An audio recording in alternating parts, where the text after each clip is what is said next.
On the subject of drug safety, there's an important story that has emerged at ASH with regard to the use of Ruxolitinib before allogeneic stem cell transplantation. Use of Ruxolitinib addresses several concerns we have in taking patients with myelofibrosis to stem cell transplant. It improves the patient's general fitness, and it shrinks the spleen, and generally therefore makes the patients more likely to have a successful outcome from transplantation. At this ASH there are 3 abstracts specifically with regard to transplantation and Ruxolitinib. 2 have collected data from a series of patients who happen to have been treated with Ruxolitinib and then taken to a stem cell transplant. One from the French group and the other from the group of Nicholas Kroger in Germany. Both of these suggest that use of Ruxolitinib is safe and effective before the transplant. And there's also some preclinical data suggesting there may be some reduction of cytokines involved in graft versus host disease. The French, however, have also set up a clinical study aimed at treating patients who may be going to a transplant with Ruxolitinib, and then if these patients have a donor available, they proceed from Ruxolitinib into transplant.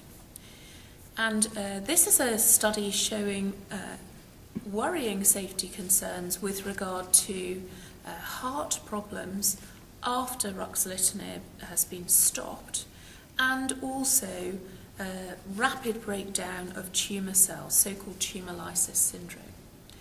So this is not something that we've seen with Ruxolitinib alone, nor is it something that we would often see immediately after transplantation.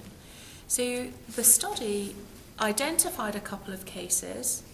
There was good investigator communication. The study was stopped, the cases were examined, and a new protocol was put in place. The patients then proceeded through to transplantation with close observation, and there were still another couple of cases of tumour lysis syndrome and cardiogenic shock, i.e. the heart problem. And so the protocol has been modified again. So that shows you what the responsiveness of investigators is to safety concerns for patients in clinical trials and the immediate moderating effect. But it also raises an important question about the potential interaction, perhaps, between Ruxolitinib and some of the drugs that they were using to prepare patients, so-called conditioning regimen for transplantation. So it'll be important to hear that data in this meeting. Claire, this was not a sudden stop of Ruxolitinib. This was a tapered stop? No, this wasn't a sudden stop. This was a tapered stop of Ruxolitinib.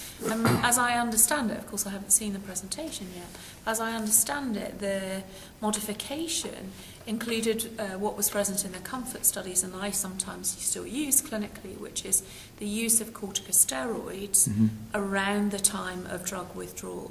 But this is not something we've seen, and we must have taken at least 10 patients from Ruxolitinib onto transplantation. This is not something we've seen. This is not what was so-called Ruxolitinib withdrawal, i.e. increase in spleen size, etc.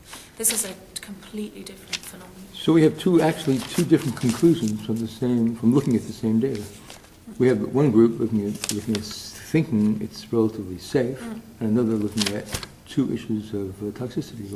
So yeah, if you like, however, actually the German and the French studies were retrospective studies, just looking at their patients who've been managed in this way. And the study which has raised the safety concerns, if you like, is a prospective clinical trial. And it may be that there are important differences in the way that the patients in the clinical trial were prepared for transplant. And so it's important to examine this very, very carefully. Maybe it's about the way the Ruxolitinib was stopped. Maybe it's about how long they were on the drug for. Maybe it's about the components of the preparative regimen for transplantation. Either way, important data highlighting safe management of patients in trials, and something we all should be aware of. Okay.